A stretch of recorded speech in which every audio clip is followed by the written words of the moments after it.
গতকাল আমার জানাজা হওয়ার কথা ছিল, গতকাল আমি শেষ হয়ে যেতাম, কারণ যে অ্যাক্সিডেন্ট করেছি বেঁচে থাকার কোনো সম্ভাবনাই ছিল না। আমার পুরো গাড়ি শেষ, গাড়ির শুধু ইঞ্জিনটা বাকি আছে আর সিটটা বাকি আছে, বাদ বাকি আর কিছু নাই। পুরো গাড়ি শেষ হয়ে গিয়েছে। কেমনে পড়েছি? রাস্তা দিয়ে আসছিলাম, গাড়ি ছিল প্রায় 70 কিংবা 65-তে, স্পিডটা মোটামুটি অনেক বেশি ছিল।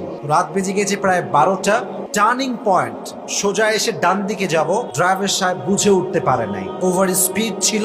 এমন জোরে একটা আঘাত লাগছে গাছে, গাছে আঘাতে গাড়িটাই দেখেন আমার, লুক এট মাই হ্যান্ড, হাত দেখেন, এই হাতটা আমি বুঝাচ্ছি যে গাড়িটা কেমন হয়েছে। গাড়িটা এমনে যাচ্ছে, সোজা গিয়ে গাছে লাগছে, গাছে লেগে এমনে একবার উল্টাইছে, উল্টায় সোজা হয়েছে, আবার উল্টাইছে, সোজা হয়েছে, এমনে 3বার গাড়ি উল্টাইছে, কিন্তু আমার দেহে একটা আঁচও লাগে না, কিচ্ছু হয়নি আমার।